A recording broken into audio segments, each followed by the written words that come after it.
alaikum wa rahmatullahi ta'ala wa barakatuh.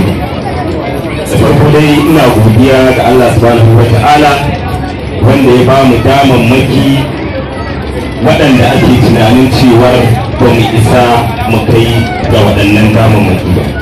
Domin me mu dama tun su mun riga mun mika wa Allah subhanahu wa ta'ala cewa shi ne ne kuma shi ne. Alhamdulillah ina kuma godiya ga wannan ƙungiya ta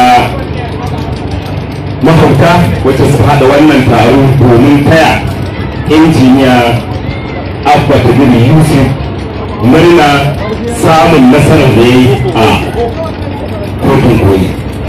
To alhamdulillah da farko dai al'umma an yi addu'o'i ta kowanne bangare a jihar Kano, kuma mun riga mun faɗa cewa ba mu da kowa ba mu da komai, addu'ar nan ita muka rike, ita muka dinga yi, ita muka bi ba dare ba rana. Allah ya kwato mu daga hannun yan sani. Domin kuwa in ban da addu'a da kuma Allah shi ne yake yi, da tuni ba wannan maganar ake yi ba. Dan duk cikin su duk wanda ka zauna da shi za ka ji yana da ƙwarin gwiwa don zuwa ya ta mutum yana ya ta ce abba sai ya tafi, suna mantawa da cewa Allah subhanahu wa ta'ala shi ne yi.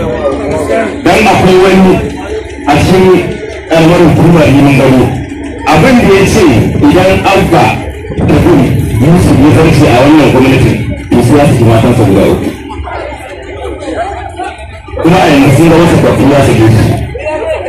To kaga wannan lamari ne ba na duk wanda zai yi wannan abin bai bayar a karan kansa cewa Allah subhanahu wa ta'ala shi ne ya yi abin da ya so a kuma lokacin da ya so ba.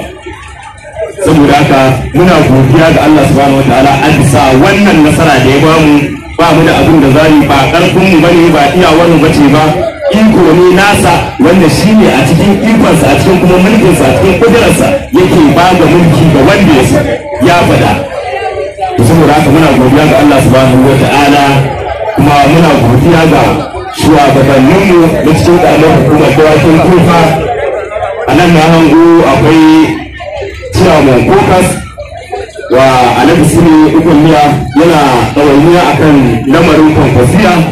Mun sani kowa ya sani yadda suka jajirce suke yin abin da ya kamata a cikin wannan ƙaramar hukuma ta mu dawakin Kufa har muka samu nasara a dukkanin zaɓuɓɓukan da muka yi. Tunda duk Kano ta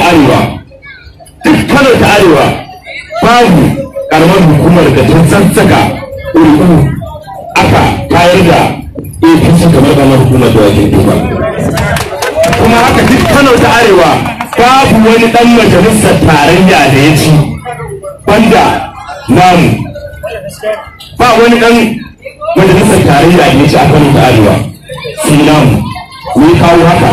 Jajircewa ce da kuma ne sa abun a rai, inda idan ka sa abu a ranka za ka ga ka jajirce a kansa kuma kana addu'a Allah subhanahu wa ta'ala zai taimake ka a kai.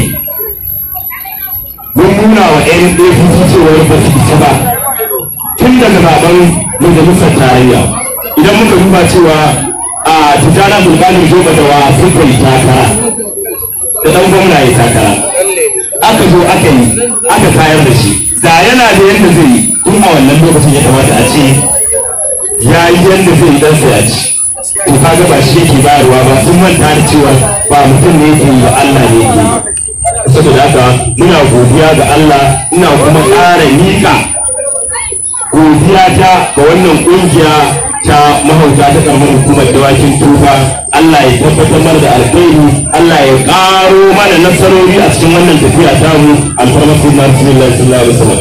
Duba da yanayin lokaci saboda akwai baki daban-daban kuma akwai ufarce na al'umma, a nan zan takaita. Allah yadda aka fara wannan taro lafiya, Allah ya sa a tashi lafiya, Allah ya taimaka. Alhamdulillah.